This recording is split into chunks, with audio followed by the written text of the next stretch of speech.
भाई आप लोग सामने देख पा रहे हो रे, आप लोग को आज मुझे जो आपको समझाना है वो समझाना है वर्क के बारे में, कार्य के बारे में कि आखिरकार कार्य होता क्या है ना।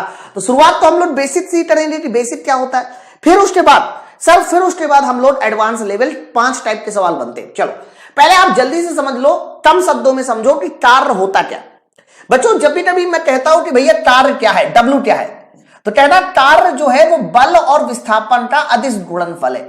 बच्चों बल और विस्थापन, ध्यान से सुनिएगा, अगर हम बल और विस्थापन का अदिश गुणनफल कह दें, अदिश गुणनफल का मतलब होता है डॉट प्रोडक्ट, तो बल और विस्थापन का डॉट प्रोडक्ट हमारा क्या होता है, कार्य होता है ना।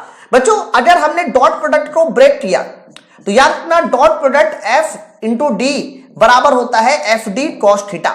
याद रखिएगा जब हम लोग ए और बी के बीच, अगर हम लोग ए और बी के बीच डॉट प्रोडक्ट चाहते हैं हरा, तो याद रखना इसका फॉर्मूला होता है A B cos theta. Same तरीके से ध्यान रखना यहां पर जो डब्ल्यू का फॉर्मूला होता है वो हमारा हो जाता है डब्ल्यू बराबर एफ डी कॉस थीटा। बोलो भाई इतनी बात सबको क्लियर है। अब इस बात को हम समझते कैसे हैं सर, इस बात को हम समझते इस तरीके से कि जैसे कि मान लीजिए मेरे पास एक हॉरिजॉन्टल सड़क है सर, इस हॉरिजॉन्टल सड़क पे मैंने कोई वस्तु रख दी, लेकिन इस वस्तु को खींचने के लिए सर, इस m किलोग्राम की वस्तु को खींचने के लिए मैंने एक फोर्स F लगाया, बट ये लगाया गया फोर्स डायरेक्ट सीधा नहीं है सर, ये लगाया गया फोर्स इस तरीके से इंक्लाइंड है और यह हॉरिजॉन्टल के साथ कितना एंगल बना रहा है, थीटा, है ना। तो बच्चों अगर हम इस बल F के दो कंपोनेंट कर ले, हॉरिजॉन्टल कंपोनेंट जहां पर थीटा आता है वहां पर कॉस लगाते हैं, हमेशा ध्यान रखना जहां थीटा आता है वहां कॉस लगाते हैं, जहां थीटा नहीं आता है सर वहां पर लगाते हैं साइन। अब आप ये बताओ इस पिंड m को, m द्रव्यमान के पिंड को सर, m द्रव्यमान के पिंड को आगे कौन खींच रहा है, तो कहना आगे खींच रहा है सर F cos थीटा, है। मान लो F cos थीटा खींचा, F cos थीटा ने इसमें जितना भी विस्थापन लेके आया वो विस्थापन मान लीजिए d है, ओके। तो होता क्या है कि एक डेफिनेशन और बनती है कि खींचे जाने वाला बल और बल की दिशा में विस्थापन, ओके। तो देखो नीचे वाली दूसरी डेफिनेशन क्या लिखी है कि जब भी कभी आपको कार्य W निकालना हो तो लगने वाला बल इंटू बल की दिशा में विस्थापन, दैट मींस आपको F cos थीटा के साथ इंटू डी कर देना है बस। कई बार हम लोग इसको उसी तरह से फिर से लिख देते हैं एफ डी कॉस थीटा, तो बल इंटू बल की दिशा में विस्थापन सर, इसको भी हम लोग कार्य कहते हैं, यह बल की दूसरी डेफिनेशन। अच्छा सर दूसरी बात सुनो बच्चों, जब भी कभी कार्य के बारे में बोला जाएगा कि कार्य कैसी राशि है, तो याद रखना कार्य हमारी जो है एक अदिश राशि है। कैसी राशि बच्चों, अदिश राशि है। कार्य का एसआई यूनिट क्या होता है, तो कहना कार्य का एसआई यूनिट बच्चों जूल होता है, जूल। और याद रखना कार्य का सीजीएस यूनिट क्या होता है, तो कह देना सीजीएस यूनिट होता है मेरे भाई अर्ग। तो कार्य का एसआई यूनिट जूल होता है और सीजीएस यूनिट अर्ग। और आपको पता है ये बात, जब हम लोग एक जूल की बात करते हैं तो एक जूल में कितना अर्ग होता है सर, एक जूल में 10 की पावर 7 अर्ग होता है, ओके। तो ये हमारे पास कह सकते हो कार्य के बारे में जो बेसिक इंफॉर्मेशन थी वो आप लोगों को मैंने दी, इससे ज्यादा बेसिक इंफॉर्मेशन जाने की जरूरत है ही नहीं, ठीक है। अब सुनो बच्चों, जब भी कभी आप रेलवे परीक्षा में जाइए तो याद रखिएगा 5 टाइप के क्वेश्चंस बनते हैं हमारे वर्क डन से। क्या है वो 5 टाइप के क्वेश्चन, सबसे पहले आप लोग को मैं बताता हूं टाइप नंबर 01 है। टाइप नंबर 01 क्या है उस बात को समझो बच्चों। टाइप नंबर 01 को समझाने के लिए मैंने देखिए एक सड़क लिए, एक इंक्लाइंड सड़क लिए, एक क्षैतिज, फिर एक इंक्लाइंड। बच्चों आपको मैं बता दूं, जब भी कभी कार्य की वैल्यू अगर कोई पूछे कि कार्य का फॉर्मूला क्या है, तो कह देना कार्य का फॉर्मूला होता है W बराबर F into D cos theta. बोलो भाई क्लियर है। याद रखना मेरे भाई, जब भी कभी थीटा 90 डिग्री होगा, बल और विस्थापन के बीच का एंगल 90 डिग्री होगा, तो cos 90 होता है 0, तब किया जाए कार्य 0। अगर बीच का एंगल 90 है तो ध्यान रखना किया जाए कार्य 0 होता है। बच्चों अगर बीच का एंगल 90 डिग्री से कम है, 90 डिग्री से कम है, तो याद रखना किया जाए कार्य आपका पॉजिटिव होता है, क्योंकि cos अगर 90 से कम होता है बच्चों तो किया जाए कार्य पॉजिटिव, है ना।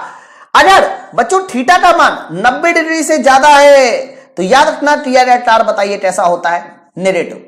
तो हमेशा इस बात को याद रखिएगा, ये जो 3 मैंने पॉइंट बताए ना, ये 3 पॉइंट जो है हर बार आपको ये बताएंगे कि टी आर पॉजिटिव है, टी आर नेगेटिव है, तो टी आर 0 है। ओके, अब इस बात को पहले ध्यान से समझो जो मैं बता रहा हूं। मान लो ये सड़क है, एक तिरछी है फिर क्षैतिज है, अरे जैसे रेलवे का प्लेटफॉर्म होता है, पहले आप सीढ़ी उतरते हो, फिर प्लेटफॉर्म पे चढ़ते हो, चलते हो, फिर सीढ़ी ऊपर चढ़ते हैं, ऐसे ही होता है ना। तो मान लीजिए एक लड़का है जिसका नाम है राजू, ये कोई लड़का है राजू है। राजू ने क्या किया, अपने सर पे एक वजन लिए है, राजू अपने सर पे वजन लिए और राजू आगे की ओर चलता चला जा रहा है। मान लीजिए आगे की ओर चल रहा है तो विस्थापन की डायरेक्शन कहां हो रही, आगे। बच्चों अगर ये राजू अपने सर पे वजन लिए है तो आपको पता है कि इसका जो वजन होगा, इस पिंड का जो mg होगा, वो कहां की ओर काम करेगा, नीचे की ओर। तो आप बताइए इस पिंड का mg सर नीचे की ओर काम कर रहा है, विस्थापन की डायरेक्शन कहां है, सर विस्थापन की डायरेक्शन आगे है, तो बीच का एंगल 90। तो अगर ये कोई आदमी अपने सर पे अपने हाथ में सामान लेके आगे की ओर बढ़ रहा है, क्षैतिज सड़क पे बढ़ रहा है, तो उसमें mg नीचे होता है, विस्थापन आगे है ना। इसीलिए बच्चों 90 डिग्री के एंगल में किया जाए कार्य हमारा 0 होता है। गुरुत्वाकर्षण बल द्वारा किया जाए कार्य, mg द्वारा किया जाए कार्य 0। चलिए ठीक है सर, अगर यही राजू सर सीढ़ी में नीचे उतर रहा होता, मान लीजिए यही राजू है सर, यही राजू जो है सीढ़ी में कहां उतर रहा होता, सर अपने सर पे वजन लेके सीढ़ी में ऐसे नीचे उतर रहा होता, ऐसे ऐसे ऐसे। सर मान लीजिए ये राजू सीढ़ी में वजन लेके ऐसे नीचे उतर रहा होता, मेरे भाई नीचे उतर रहा होता तो विस्थापन की डायरेक्शन ये हो जाती, बोलिए। और आपको पता है कि जो भी हमारा mg होता है, सर mg की डायरेक्शन कहां होती है, सर mg की डायरेक्शन नीचे की ओर होती है। भार mg की डायरेक्शन कहां की ओर होती है, नीचे की ओर, बोलो। तो अगर mg नीचे है तो यहां बनने वाला एंगल कितना, सर यहां बनने वाला एंगल थीटा 90 से कम होगा, और जब भी कभी 90 से कम होता है मेरे भाई तो किया जाए कार्य कैसा होता है, पॉजिटिव। तो अगर ये राजू सर पे वजन लेके नीचे की ओर उतर रहा होता तो गुरुत्वाकर्षण बल mg द्वारा किया जाए कार्य पॉजिटिव होता, ठीक है। अच्छा सर अगर यही राजू मान लीजिए सर पे वजन लेके ऊपर की ओर चढ़ रहा होता, ऊपर की ओर चढ़ रहा होता, देखो बच्चों ये राजू मान लीजिए सर पे वजन लेके इस तरीके से ऊपर की ओर चढ़ रहा है, ऐसे है ना बच्चों। अगर ये राजू इस तरह से विस्थापन d के साथ ऊपर की ओर चढ़ रहा है, ऐसे ऐसे, तो बताइए किया जाए कार्य कैसा। तो मेरे भाई अगर ये राजू ऊपर की ओर चढ़ रहा है तो बताइए mg की डायरेक्शन कहां होगी, तो कहना mg की डायरेक्शन तो सर नीचे की ओर। विस्थापन की डायरेक्शन कहां है, सर विस्थापन की डायरेक्शन ये है ऊपर की ओर। आप बात समझ रहे हैं ना। तो दोनों के बीच का एंगल अब कितना बना, तो कहना अब सर अब देख लो दोनों के बीच का एंगल कितना बन रहा है, तो मेरे भाई अब दोनों के बीच का एंगल बन रहा है ये। अब आप बताओ ये एंगल कितना है, तो कहना ये एंगल सर गौर से देख लीजिए, ये एंगल 90 से ज्यादा है, 90 से ज्यादा है। यही रीजन है कि इस कंडीशन में किया जाए कार्य बताइए कैसा हो जाएगा, सर 90 से ज्यादा है तो किया जाए कार्य नेगेटिव। तो मेरे भाई सबसे पहले देखो भाई 5 टाइप के सवाल लेके आया हूं और ये पांचों टाइप को समझाने के बाद मैं उस पर एक न्यूमेरिकल भी सॉल्व कराऊंगा, एक क्वेश्चन भी सॉल्व कराऊंगा।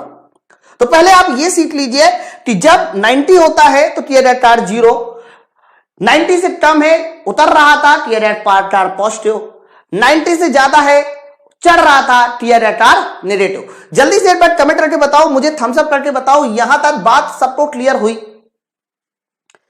ठीक है। अब इसका एक एग्जाम्पल देखिए बच्चों, मैं आपके सामने एक एग्जाम्पल क्वेश्चन भी लेके आया हूं, है ना, जिससे कि आपको यह अंदाजा हो जाए कि इस पर क्वेश्चन बनता कैसे है सर। अब ये वाला क्वेश्चन देखिए, बड़े ध्यान से कायदे में सुनिएगा सवाल क्या लिखा हुआ है।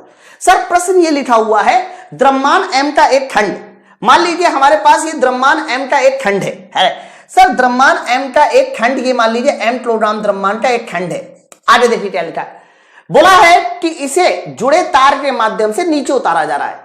मतलब इसमें हमने क्या किया सर, इसमें जो है हमने एक तार बांध दिया, इसमें हमने क्या किया सर, इसमें हमने एक तार बांध दिया और इस तार के माध्यम से सर, इस तार के माध्यम से इसे कहां उतारा जा रहा है सर, इस खंड को नीचे उतारा जा रहा है इस तार के माध्यम से। ये ऐसे नीचे आ रहा है, ऐसे तार बांध दिया और एक आदमी इस तार को ऐसे पकड़े हुए और पकड़ने के साथ साथ वो कहां ला रहा है, ऐसे नीचे की ओर ला रहा है। तो बोला जा रहा है सिस्टम स्थिर वेग के साथ नीचे की ओर बढ़ रहा है, यानी वेलोसिटी कांस्टेंट है और नीचे की ओर आ रहा है। तब बताइए क्या होगा, तब बताइए क्या होगा। पहला आंसर है गुरुत्व के बल द्वारा किया जाए कार्य धनात्मक, गुटके पर किए गए टार तनाव द्वारा किया गया टार ऋणात्मक, और इसके बाद गुरुत्वाकर्षण बल द्वारा किया गया टार, और स्ट्रिंग मतलब रस्सी द्वारा किया गया टार परिमाण में बराबर। ठीक है, ओके। अब बताइए आंसर। सुनो बच्चों, आप लोगों को पता है कि वस्तु का जो mg है वो कहां की ओर काम करेगा, नीचे। ध्यान सुनो है। और मेरे भाई इसका जो तनाव है, रस्सी का तनाव कहां काम करेगा सर? रस्सी का तनाव और रस्सी का टेंशन काम करेगा सर ऊपर, है ना, टेंशन ऊपर। अब आप बताइए किसके द्वारा किया गया कार्य पॉजिटिव होगा, किसके द्वारा नेगेटिव? सबसे पहले आप देखो वस्तु नीचे आ रही है और mg भी कहां लगा है, नीचे। देखो वस्तु नीचे आ रही है, mg भी नीचे, तो इसका मतलब गुरुत्वाकर्षण बल द्वारा किया गया कार्य पॉजिटिव होगा, क्योंकि वस्तु भी नीचे आ रही है, गुरुत्वाकर्षण बल भी नीचे लगा है, सर वस्तु द्वारा किया गया कार्य पॉजिटिव। ये एकदम सही। दूसरा देखिए, दूसरा है तनाव द्वारा गुटके पर किया गया कार्य ऋणात्मक। क्या ये बात सही है? अब आप बताओ तनाव कहां लगा है? सर तनाव लगा है ऊपर और वस्तु कहां आ रही, नीचे। आप देखो तनाव ऊपर है, वस्तु आ रही है नीचे, दोनों के बीच का एंगल कितना है? सर तनाव ऊपर है, वस्तु आ रही है नीचे, दोनों के बीच का एंगल 180 है। और मेरे भाई cos 180 - 1 होता है, इसीलिए तनाव द्वारा किया गया कार्य, सर तनाव द्वारा किया गया कार्य नेगेटिव। ये भी एकदम बात सही है। आगे गुरुत्वाकर्षण द्वारा, सर गुरुत्वाकर्षण द्वारा किया गया कार्य और स्ट्रिंग द्वारा किए गए कार्य का परिमाण बराबर होगा। यह बात भी एकदम सही है बच्चों। क्यों ऐसा? इसलिए कि मान लीजिए वस्तु जो है 4 मीटर नीचे आ गई। वस्तु कितने मीटर नीचे आ गई? 4 मीटर नीचे आ गई। तो बच्चों कितना नीचे आई वो बराबर है, और अगर ये नीचे आ रही है कांस्टेंट वेलोसिटी के साथ, इसका मतलब एक्सेलरेशन 0 होगा। एक्सेलरेशन 0 तो नेट फोर्स 0, नेट फोर्स 0 तो ऊपर का t नीचे का mg, दोनों बराबर। जब t और mg बराबर हो जाए तो इनके द्वारा किया गया कार्य बच्चों उसका जो परिमाण होगा वो भी बराबर होगा। सर ये तीनों सही है, तीनों सही है। तो इनके द्वारा परिमाण बराबर होगा, लेकिन डायरेक्शन सही नहीं है। गुरुत्वाकर्षण बल द्वारा किया गया कार्य जो है वो पॉजिटिव है, क्योंकि ये नीचे आ रहा है, और तनाव द्वारा किया गया कार्य नेगेटिव। ओके, जल्दी बताइए, बात सबको क्लियर हो गई? आपको पॉजिटिव और नेगेटिव का आइडिया लग गया? अगर यही क्वेश्चन अगर ऐसे होता, सर अगर यही क्वेश्चन ऐसे होता कि मान लीजिए हमने फिर से m किलोग्राम के वस्तु को एक रस्सी से बांधकर, सर इस रस्सी से बांधकर इसको ऊपर की ओर ले जा रहे हैं, है ना। सर इस रस्सी से बांधकर इसको कहां की ओर ले जा रहे हैं? ऊपर की ओर ले जा रहे हैं। अब आप जल्दी से मुझे बताइए, अगर रस्सी से बांधकर इसको ऊपर ले जा रहे हैं, अब किसके द्वारा किया गया कार्य पॉजिटिव, किसके द्वारा नेगेटिव है? अब बताइए जल्दी से, mg द्वारा किया गया कार्य पॉजिटिव कि तनाव द्वारा किया गया कार्य पॉजिटिव? तो कहना इस बार रस्सी सर ऊपर जा रही है। तो सर इस वाली कंडीशन में अगर रस्सी ऊपर जा रही है तो तनाव द्वारा जो कार्य किया जाएगा, सर तनाव द्वारा जो कार्य किया जाएगा वो पॉजिटिव होगा, क्योंकि तनाव भी ऊपर और पिंड भी ऊपर जा रहा है। लेकिन mg नीचे है, पिंड ऊपर जा रहा है। mg नीचे है, पिंड ऊपर जा रहा है। तो बच्चों यहां पर अगर तुमसे पूछा जाए कि गुरुत्वाकर्षण बल द्वारा बताइए कैसा कार्य किया जाएगा, तो कहना mg सर नीचे, पिंड ऊपर। इसीलिए गुरुत्वाकर्षण बल द्वारा किया गया कार्य नेगेटिव। तो ऐसे सवाल जब आपके सामने आते हैं तो कई बार हम लोग जो है भ्रमित होकर गलत कर देते हैं। इसलिए आप कृपया करके पॉजिटिव और नेगेटिव का ध्यान रखें कि कब हमें किया गया कार्य पॉजिटिव बताना है, कब हमें किया गया कार्य नेगेटिव बताना है। पहला टाइप ये था। चलो दूसरा टाइप, सर दूसरे टाइप का जो सवाल बनता है वो कैसे बनता है वो भी सुनिए। है सर दूसरे टाइप का सवाल सुनिए। जब भी कभी हम आपसे कहते हैं कि वर्क में बताइए दूसरे टाइप का सवाल कैसे बनेगा, तो दूसरे टाइप का सवाल ग्राफ से बनता है। बच्चों यहां पर मैं एक ग्राफ बनाते दिखा रहा हूं फोर्स और डिस्प्लेसमेंट का, है ना। फोर्स और डिस्प्लेसमेंट यानी बल और विस्थापन का। हमेशा इस बात को याद रखना, अगर मेरे पास ये कोई बल और विस्थापन के बीच ग्राफ है ना, तो हमेशा याद रखना बल और विस्थापन के बीच अगर x1 से लेके x2 के बीच में कोई ग्राफ बना है बच्चों, है ना, तो इस ग्राफ का ये जो एरिया है ना, सर ये जो ग्राफ बना है, इस ग्राफ का ये जो एरिया है इस ग्राफ का ये जो एरिया है, सर ये एरिया क्या बताता है, तो कह देना ये एरिया बताता है वर्क डन। बल और विस्थापन के बीच का ये जो एरिया है, ध्यान रखना ये एरिया बताता है वर्क डन। बस आप ये एरिया निकालना सीख लो, आपको वर्क आ जाएगा, है ना। तो बच्चों बल और विस्थापन के बीच का एरिया वर्क डन देता है। दूसरा ये हमारा कॉन्सेप्ट है, टाइप 2 का सवाल है। चलिए अब जरा ये वाला सवाल सॉल्व करके देखिए, फटाफट जल्दी बताइए इस सवाल का सही आंसर क्या होना चाहिए। बोला जा रहा है कि d बराबर 0 से, है ना, यहां पर देखो एक बल और विस्थापन के बीच ग्राफ दिखाया गया है। d बराबर 0 से d बराबर 4 मीटर, d बराबर 0 से सर d बराबर 4 मीटर के बीच बताइए किया गया काम कितना। तो कहना सर यहां तो आपने बल और विस्थापन का ग्राफ दिखाया है, कमेंट भी करते रहिए थोड़ा सा। तो जैसे ही आपने कहा बल और विस्थापन का ग्राफ दिखाया है, तो मेरे भाई ये एरिया ही तो निकालना होगा, ये एरिया ही तो निकालना होगा। ये एरिया बन रहा है त्रिभुज, और आपको पता है कि त्रिभुज का जो एरिया होता है वो 1/2 लंब जुड़े आधार होता है। सर लंब तो इतना हो जाएगा ये, जो कि 10, और आधार देखिए कितना, आधार है 0 से 4 यानी 4। तो मेरे भाई यहां पर जो सॉल्व आने से दिखाई दे रहा है वो 20 नजर आ रहा है। आपने एरिया निकाल लिया 20, और मेरे भाई जैसे ही आपने एरिया निकाल लिया 20, तो बताइए इस सवाल में जब आपसे टार पूछा जाएगा तो टार को बताइए कितना बताओगे। सर टार को बताओगे 20 जूल के साथ। ओके, तो सवाल टफ नहीं है, बस आपको समझना है कि वर्क ग्राफ से कैसे निकाला जाता है। बल और विस्थापन के बीच का एरिया सर वर्क डन होता है, हमने निकाल दिया। ओके, एक और सवाल लीजिए सर, इसको भी सॉल्व करके दिखाइए। यहां पर भी आपको उसी तरह से वर्क निकालना है। क्वेश्चन लिखा है x बराबर 0 से x बराबर 50, मतलब यहां पर इस बार x बराबर 0 होगा और x बराबर 50 देख लो। और यहां पर देखिए न्यूटन में है, न्यूटन का मतलब ये बल है। ओके, न्यूटन में है।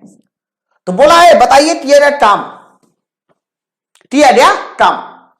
तो याली कंडीशन में भी आपको क्या निकालना है सर, याली कंडीशन में भी आपको निकालना है मेरे भाई कार। याली कंडीशन में भी आपको कार निकाला है, एकदम निकलाएगा। क्या करना है सर, कुछ नहीं, अंदर का सर ये एरिया निकाल दो बस, अंदर का ये एरिया निकाल दो बस। सर ये एरिया कैसे निकलेगा, तो बच्चों आप लोग को मैं बता दूं, पहले ये वाला एरिया निकाल दो। 25 गुणे 10, सर 25 गुणे 10 250 होता है। ये त्रिभुज है, 1/2 लंब जुड़े आधार, 10 गुणे 25, 10 गुणे 25, सर 10 गुणे 25 250, और 250/2, है सर 250/2 125। ये लीजिए, हमने दोनों एरिया निकाल दिए, निकाल दिया। तो आप बताओ दोनों एरिया 250 प्लस 125 यानी दोनों को जोड़ दीजिए, तो बताइए कितना हो जाएगा, 375 जूल होगा। 250 थोड़ी ना है, 375, है ना। जैसे देखो बीके प्रसाद ने बहुत जल्दी मैथ वाली क्लासेस है, क्या बात है, समझ आ लेना, वेरी गुड वेरी गुड। चलो, तो ये हमारे दूसरे टाइप का सवाल था जो वर्क डन में बनता है। वर्क डन में टाइप तीसरा सुनिए बच्चों, वर्क डन में जो टाइप तीसरा होता है ना, वो एक इक्वेशन दे देता है डायरेक्टली, कह देगा कि बल बराबर लिखा हुआ है 2 + 3x, 2 + 3x, है ना। तो आपको बोला जाएगा कि बताइए कार्य कैसे निकालें, कह देगा x बराबर 0 से x बराबर 4 मीटर तक के लिए आपको कार्य बताना है। x बराबर 0 से x बराबर 4 मीटर तक के लिए कार्य बताना है। तो मेरे भाई इस सवाल को सॉल्व करने के 2 तरीके हैं। पहला तरीका इंटीग्रेशन मेथड है, कार्य बराबर इंटीग्रेशन f इंटू dx लगा दो। अगर आप इंटीग्रेशन f इंटू dx लगाते हो तो हमारा कार्य पता चल जाएगा। एक तो ये तरीका। ओके, दूसरा एक तरीका और होता है सर, दूसरा तरीका होता है कि जब भी कभी आपको कार्य निकालना हो और बल x के पदों में दिया जाए, किसके पदों में, x के पदों में, तो वहां पर हम लोग क्या करते हैं बच्चों, हम लोग वहां पर औसत बल का इस्तेमाल करते हैं, एवरेज फोर्स का इस्तेमाल करते हैं, इंटू एक्स करते हैं। बच्चों ध्यान रखना, वहां पर एवरेज फोर्स का इस्तेमाल करते हैं, इंटू एक्स करते हैं। भाई कार्य बराबर बल गुणे विस्थापन होता है। एवरेज फोर्स कैसे निकालते हैं, तो कहना एवरेज फोर्स निकालने के लिए हम लोग सहारा लेते हैं किस चीज का, सुनिए। x बराबर 0 जब रखेंगे x बराबर 0 रखिए तो बल की वैल्यू कितनी आ जाएगी, 2 न्यूटन। देख लो x बराबर 4 मीटर रखिए, 4, जैसे x बराबर आप 4 मीटर रखते, 4 4 3 12 2 14, सर दूसरा वाला जो बल आ जाएगा वो 14 न्यूटन आ जाएगा, है ना। बताइए इन दोनों का एवरेज क्या हो जाएगा, तो कहना इन दोनों का एवरेज हो जाएगा बच्चा 2 और 14 का एवरेज जोड़ के आधा कर दीजिए 8 न्यूटन। तो वहां पर हम लोग किसका सहारा लेते हैं, सर वहां पर हम लोग एवरेज फोर्स का सहारा लेते हैं। ये 2 तरीके होते हैं हमारे इस सवाल को सॉल्व करने के। लेकिन मैं आपको अंदर की बात बताऊं बच्चों, ये एवरेज वाला कॉन्सेप्ट तभी लगता है, सर ये एवरेज वाला कॉन्सेप्ट तभी लगता है जब जो भी वेरिएशन हो रहा है वो लीनियर में हो रहा हो, मतलब रेखीय में हो रहा हो, है ना। और आप लोग के सिलेबस में परेशान मत हो, रेखीय वाला ही आता है, क्योंकि आप लोगों के सिलेबस में इंटीग्रेशन नहीं है ना, इसलिए रेखीय का मतलब x में एक इक्वेशन हो, x में अगर एक इक्वेशन है रेखीय है तो ही एवरेज वाला कॉन्सेप्ट लगा सकते हो। लेकिन ये कॉन्सेप्ट हर जगह लगता है, सभी तरीके में लगता है। किसी भी तरह की कोई भी इक्वेशन दी रही हो सब जगह आप ये लगा सकते हो, लेकिन ये कहां लगाएंगे, जब रेखीय हो। जैसे कि अगर ये समीकरण ऐसा लिखा होता 2 + 3x², तो मेरे भाई इस बार एवरेज का कॉन्सेप्ट नहीं लगेगा, इस बार एवरेज का कॉन्सेप्ट नहीं लगेगा, इस बार ये लगाएंगे, है ना। चलो अब मैं आपको एक सवाल सॉल्व करके दिखाता हूं जिससे कि आपको तरीका समझ में आए। ये टाइप तीसरा था, जैसे कि आला देखिए, सवाल दिखाई दे रहा है सबको, एक बार बताओ, है ना। कोई बात नहीं, एक सवाल भी ले लेते हैं ना। ये देखो सर f बराबर लिखा हुआ है x + 4, ऐसे लिखा है। अब क्या बोला है, बोला जा रहा है कि जब बल F बराबर x + 4 हो, 2 मीटर का विस्थापन उत्पन्न करना है, तो बताइए किया जाए कार्य कितना। हमें विस्थापन कितने मीटर का उत्पन्न करना है, 2 मीटर का। तो मेरे भाई अगर 2 मीटर का विस्थापन उत्पन्न करना है तो पहले तो x 0 रहा होगा, फिर विस्थापन हमें कितना करना है, सर 2 मीटर का उत्पन्न करना है। अब मेरी बात समझो, हमें विस्थापन को x बराबर 0 से x बराबर 2 मीटर का करना है।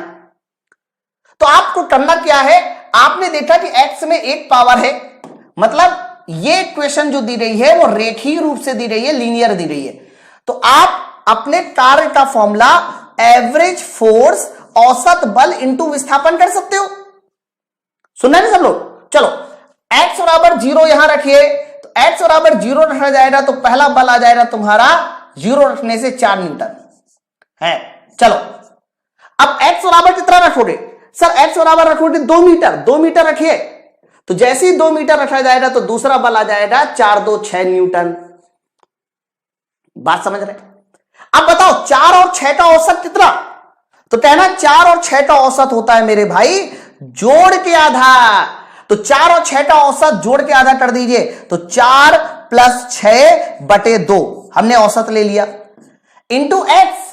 और मेरे भाई x कितना है, 0 से 2 मीटर, 2 मीटर का विस्थापन करना है, तो हमने औसत बल इंटू विस्थापन कर लिया। सर यहां पर 10/2 यानी जो भी आंसर जाएगा बच्चों वो 10 जूल के साथ जाएगा, यानी 10 जूल हमारे इस सवाल का सही आंसर माना जाएगा। 10 जूल सही आंसर है, 5 नहीं 10। मैंने इसका दूसरा तरीका बताया था आप लोगों को, कौन वाला तरीका, इंटीग्रेशन मेथड। इंटीग्रेशन मेथड कहता है कि कार्य निकालना है आपको, तो इंटीग्रेशन f × dx कर दो, बस यही ना। चलो तो बताइए f की जगह पे क्या रखा जाएगा, f की जगह x + 4 × dx। बच्चों इसके लिए इंटीग्रेशन आपको आना चाहिए। अब आप लोग डिप्लोमा बीटेक ITI वाले हो, सब जगह इंटीग्रेशन पढ़ाया ही जाता है, मुझे अच्छे से पता है। तो बच्चों x का इंटीग्रेशन हो जाएगा x²/2 और 4 का इंटीग्रेशन हो जाएगा 4x। लेकिन आपको लिमिट रखनी होगी 0 से 2 मीटर। तो मेरे भाई लिमिट रखी कैसे जाती है, पहले ऊपर वाली लिमिट 2, फिर चिन्ह बदल के नीचे वाली लिमिट। तो जब आप नीचे वाली लिमिट 0 रखोगे तो सब 0 हो जाएगा, तो पहले 2 ही रख दो, तो 2²/2 प्लस 4 इंटू कितना हो जाएगा, सर 4 × 2। 0 रखने से सब 0, तो मत रखिए ना मेरे भाई, इसको भी सॉल्व करके देख लीजिए। सर आंसर अभी भी कितना आ रहा है, 10 जूल आ रहा है ना। बताइए सुंदरम, एक बार बता दो, अब समझ में आ गया सुंदरम तुम्हें, क्लियर है। चलो तो अगर इक्वेशंस दी जाती है तो कैसे कार्य निकाला जाता है सीख लीजिए। चलो अब ये बड़ा प्यारा टाइप है मेरे भाई। ये टाइप रेलवे ने कम से कम 2 से 3 बार रिपीट किया है, 2 से 3 बार रिपीट किया है। मैं आपको पहले बता दूं कि ये टाइप है क्या, है ना। सुनो बड़े ध्यान से जो मैं आपको बात बता रहा हूं। जैसे कि मान लीजिए ये टाइप 4 है सर। टाइप 4 ये कहता है कि मान लीजिए हमारे पास एक जो है सर, मान लीजिए हमारे पास एक रॉड है सर। ये रॉड इस तरह से जमीन में पड़ी है, ध्यान से सुनिएगा। ये रॉड इस तरह से जमीन में पड़ी है मेरे भाई। ये जो रॉड है, इस रॉड का जो द्रव्यमान है सर, ये रॉड जो है वो m किलोग्राम की रॉड है, ऐसे जमीन में पड़ी है। m किलोग्राम की रॉड है, जमीन में पड़ी है। और इस रॉड की जो लंबाई है सर, इस रॉड की जो लंबाई है वो l है, l है, लंबाई l है और जमीन पे है। ठीक है, तो आप मुझे बताओ, अगर इस रॉड को मैं एक किनारे से पकड़कर सर, इस रॉड को एक किनारे से पकड़कर सर इस तरह से खड़ा कर दूं, तो बताइए खड़ा करने में कितना कार्य करना होगा। इस रॉड को एक किनारे से पकड़कर सर ऐसे में खड़ा कर दूं तो कितना कार्य करना होगा। एक तो ये एग्जाम्पल है। ओके बच्चों, दूसरा जो सवाल आता है वो आता है कि अगर एक जंजीर है, जिस जंजीर का कुछ हिस्सा मेज में पड़ा है, कुछ हिस्सा लटका है, तो बताइए लटके हुए हिस्से को सर, इस लटके हुए हिस्से को अगर मैं ऊपर खींचूं फटाफट फटाफट, तो बताओ कितना कार्य करना होगा। बोलो, क्लियर है। तो बच्चों इस बात को ध्यान रखो, जब भी कभी खींचना या ऐसे सवाल आते हैं तो यहां पर सेंटर ऑफ ग्रेविटी वाला इफेक्ट भी आ जाता है। आपको लगेगा कि अगर इस रॉड को ऊपर उठाना है तो बताइए कितना कार्य करना होगा। बच्चों ये निकालना है तो कार्य का एक और फॉर्मूला होता है, सिर्फ और सिर्फ mgh। कार्य का फॉर्मूला ये भी होता है mgh उठाने वाले केस में। लेकिन हमें बस ये देखना होता है कि सर यहां पर ये जो h है, h उसकी लंबाई संबाई नहीं होती। h का मतलब होता है सेंटर ऑफ ग्रेविटी कितना ऊपर उठ गया। तो मेरे भाई पहले जो उसका वृत्त केंद्र था वो g ये था, बाद में जब आपने खड़ा कर दिया तो g इतना हो गया। तो आप मुझे बताओ इस g को कितना ऊंचाई पे चला गया मेरे भाई, ऐसे। तो कहना सर इसकी लंबाई l है, g कितना ऊपर चला गया, l/2। तो g जितना हाइट चला जाता है सर उसी को हम लोग हमेशा h मानते हैं। इसीलिए इस वाली कंडीशन में आने वाला जो कार्य होता है वो mg और h की जगह पे क्या रखना होता है, l/2। ये सर इस कंडीशन में किया गया कार्य होगा, ये इस कंडीशन में किया गया कार्य होगा। ठीक है, बताइए अब चैन वाला सुनिए। चैन वाला तो मैं एक सीधा सीधा एग्जाम्पल ही लेके आया हूं। मैं आपको बता दूं ये जो चैन वाला है ना, ये चैन वाला बड़ा प्यारा एग्जाम्पल है, 2 से 3 बार रिपीट हुआ है, इसलिए थोड़ा ध्यान से सुनो। इसमें भी वृत्त केंद्र का हिसाब किताब है। एक समरूप जंजीर जिसकी लंबाई l, द्रव्यमान m चिकनी मेज पर पड़ी हुई है तथा इसकी 1/3 लंबाई ऊर्ध्वाधर नीचे की ओर लटक रही है। सर मान लेते हैं थोड़ी देर के लिए कि ये मेज है, मान लेते हैं थोड़ी देर के लिए कि ये क्या है सर, ये मेज है। और इस पे बताइए एक समान जंजीर इस तरह से लटकी हुई है और कुछ लंबाई जो है जमीन पे पड़ी हुई है, मतलब कुछ लंबाई जो है सर, कुछ लंबाई इस तरह से लटकी हुई है और कुछ लंबाई जमीन में पड़ी हुई है, ऐसे। सुंदर है ना। प्रश्न यह है, एक समरूप जंजीर जिसकी लंबाई l, द्रव्यमान m एक चिकनी मेज पे पड़ी हुई है, उसकी 1/3 लंबाई ऊर्ध्वाधर रूप से नीचे की ओर लटकी हुई है। कितनी लंबाई लटकी हुई है, 1/3। 1/3 का मतलब l/3 लटका हुआ है। यदि स्मॉल g वृत्तीय त्वरण है तो नीचे लटके हुए भाग को ऊपर खींचने में कितना कार्य होगा। यानी यहां पर एक आदमी खड़ा हो जाए, एक आदमी खड़ा हो जाए, तो बताइए इस आदमी को ऊपर खींचने में, जंजीर को ऊपर खींचने में, ये जो जंजीर है इस जंजीर को ऊपर खींचने में कितना काम करना होगा। ठीक है, फिर यहां पर भी सेम वही लॉजिक। आप ये देखो कि गुरुत्व केंद्र कितना ऊपर खींचेगा। पूरी जंजीर से मुझे मतलब नहीं है, पता है क्या, देखो जब ये आदमी ऐसे खींचेगा ना तो इसको अलग अलग कार्य करना होगा। पहली बार जब खींचेगा तो ज्यादा काम करना होगा और जैसे जैसे लंबाई कम होती जाएगी काम कम होता जाएगा। तो ऐसे प्रश्नों में हमें स्मॉल g का सहारा लेना होता है, वृत्त केंद्र का सहारा लेना होता है ना। तो पहले आप बताओ वृत्त केंद्र कहां पर होगा। Sir centre of gravity capital G बीचों बीच होगा। बोलो होगा, लटका हुआ भाग L/3 है, लटका हुआ भाग L/3 है, तो कितना खींचना होगा इसको ऊपर? तो कहना पूरा लटका हुआ भाग L/3 है, L/3, तो खींचना कितना होगा? उसका आधा, L/3 का आधा L/6 होता है, खींचना इसको L/6 होगा। यानी गुरुत्वाकर्षण सर कैपिटल G L/6 ऊपर जाएगा। बोलो भाई, क्लियर है ना इतना? अब सवाल में कुछ बचा ही नहीं। आपको पता है कि कार्य बराबर फॉर्मूला होता है mgh, ये होता है। चलो, पूरा m है, पूरा m है, लेकिन खींचना तो सिर्फ इस L/3 को है। L/3 के हिस्से का भार कितना हो जाएगा? mg/3। पूरा द्रव्यमान m था, 8/3 हिस्से का भार 8/3, तो भार mg की जगह पर आपको mg/3 लिखना होगा है। और इसके बाद बताइए गुरुत्व केंद्र कितना ऊपर जा रहा है? बस उसी का मल्टीप्लाई करना होता है h का। तो गुरुत्व केंद्र ऊपर जा रहा है बच्चों L/6, इसीलिए इस सवाल का जो सही आंसर जाएगा वो mgl/18 होगा, mgl/18। ठीक है, तो मेरे भाई बस यहां लॉजिक सिर्फ इतना है कि गुरुत्व केंद्र कितना ऊपर जा रहा है, बस उसी तरह का कॉन्सेप्ट आपको इस्तेमाल करना है। एक बार जल्दी बताइए, ये बात सबको क्लियर हो गई?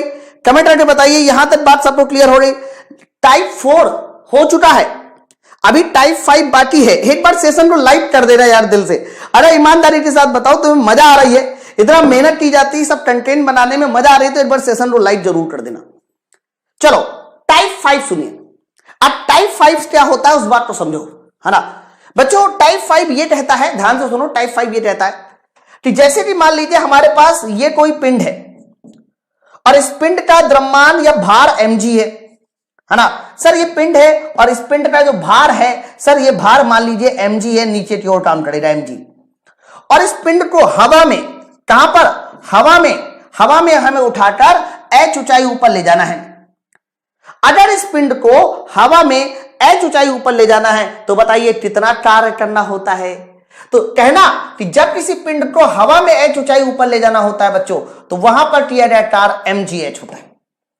किसी पिंड को अगर हवा में h ऊंचाई ऊपर ले जाना है तो किया गया कार्य बताइए कितना होता है? mgh। ये बात सबको पता है। लेकिन अगर इसी पिंड को हमने पानी में, इसी पिंड को पानी में, पानी बोल दो या द्रव बोल दो, ठीक है, तो अगर हम लोग इसी पिंड को किसी द्रव में सेम ऊंचाई, सेम h ऊंचाई पर ऊपर ले जाना है, मान लीजिए इसी पिंड को जिसका भार क्या है सर? जिसका भार mg है, हमें सेम ऊंचाई सर h ऊंचाई ऊपर ले जाना है, तो बताइए इस कंडीशन में किया जाए कार्य कितना? पहले आप बताओ, द्रव में अगर ऊपर ले जाना होगा तो कार्य ज्यादा करना होगा कि कम? तो कहना जब किसी वस्तु को द्रव में डुबोते हैं तो उसका भार कम हो जाता है, इसीलिए याली कंडीशन में कार्य कम करना होगा। तो बच्चों जब भी कभी किसी भी वस्तु को आप द्रव में ऊपर ले जाते हैं तो द्रव में किया गया जो कार्य होता है, उसी वस्तु को द्रव में जब ऊपर ले जाते हैं सेम ऊंचाई पर, उस कंडीशन में किया गया कार्य का फॉर्मूला हो जाता है, डायरेक्ट ध्यान रखना, mgh ब्रैकेट में, और यहां कार्य कम करना होता है, इसलिए आगे -1 -d2/d1।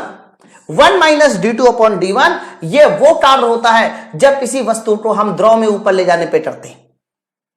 ठीक है, अब आपके मन में आ रही है d2 और d1 क्या है? तो बच्चों याद रखना, ये जो d2 है, d2 तो कहना d2 तुम्हारा द्रव का घनत्व है।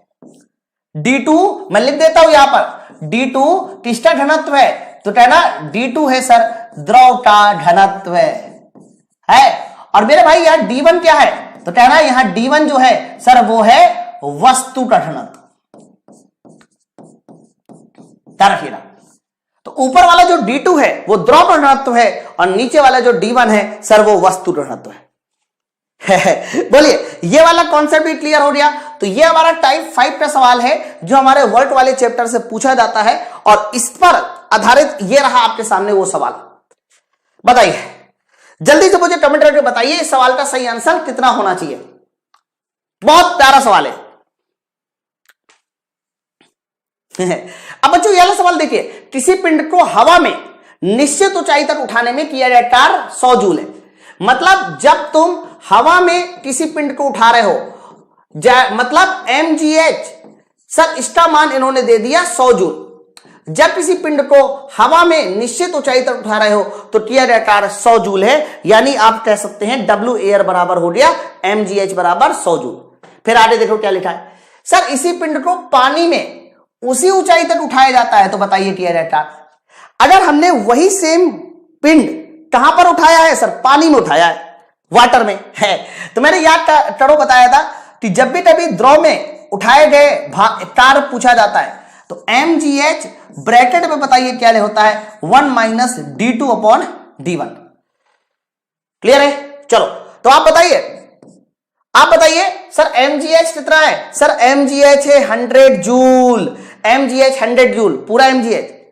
और d2 याद करो मैंने क्या बोला था सर, d2 मैंने बोला था द्रव का घनत्व। सर द्रव क्या है, सर द्रव तो पानी है, पानी की डेंसिटी आप सबको पता होना चाहिए। सर पानी की डेंसिटी होती है बच्चों 1000 और d1 है वस्तु का घनत्व, वस्तु घनत्व है 3000। देख लो तो 101%, ये जो उत्तर आने वाला है वो 100 गुणे 2/3, यानी जो भी आंसर आएगा सर वो 200/3, सर 200/3 जूल के साथ आएगा, 200/3 जूल के साथ आएगा। ठीक है अच्छा, तो आज के इस 30 मिनट के शो में देखो मैंने कहा ना रियलिटी अलग होती है, हम लोग कार्य बहुत पढ़ते हैं लेकिन क्या हमसे सवाल बन पाएंगे, इसीलिए मैंने आपको कहा कि कार्य में कम से कम 5 तरह के सवाल बनते हैं, 5 टाइप के सवाल बनते हैं, और वो मैंने 5 टाइप के सवाल आपको बता दिए। गोपाल त्यारा सर आपके ऑप्टिकल वाले चैप्टर से सारे क्वेश्चन बन रहे हैं, आपका कॉन्सेप्ट पढ़ के, अरे वाह धन्यवाद, बहुत बहुत धन्यवाद। अच्छा आप कहो तो मैं आपको एक सवाल घर के लिए दे दूं इसी पर आधारित, क्योंकि ये वाला सवाल, ये वाला जो कॉन्सेप्ट है ये बहुत तगड़ा है। ठीक है, तो बच्चों मैं आपको बता दूं इसी तरह से रात के 9 बजे वाली जो टाइमिंग है आप नोट डाउन कर लीजिए, जो basic science and engineering drawing की क्लास है जो आपको 50 नंबर दिलाएगी, इसमें जितने भी हमारे चैप्टर से लगभग 12 चैप्टर है, हर एक चैप्टर से मैं छोटे छोटे कॉन्सेप्ट लाकर आधे घंटे में आपका क्लियर करूंगा। जैसे कि ये वाला कॉन्सेप्ट आप कॉपी में नोट डाउन करना, कॉपी में नोट डाउन कर लेना, किस नाम से 30 मिनट 100 टॉपिक का नाम, फिर 100 टॉपिक का नाम। ठीक है, चलो फिर हम लोग मिलते हैं अपने नेक्स्ट वीडियो में। सारे बच्चे कमेंट करके जरूर मुझे बताना आपको एक क्लास कैसी लगी, कमेंट करके बताना क्या आपने इससे पहले वर्क को इतने बढ़िया तरीके से पढ़ा था, क्या आपने कार्य को बनने वाले क्वेश्चन इतना बढ़िया तरीके से पढ़ा था, ये जरूर कमेंट करना, क्योंकि आपका कमेंट मेरे लिए बहुत ज्यादा इंपॉर्टेंट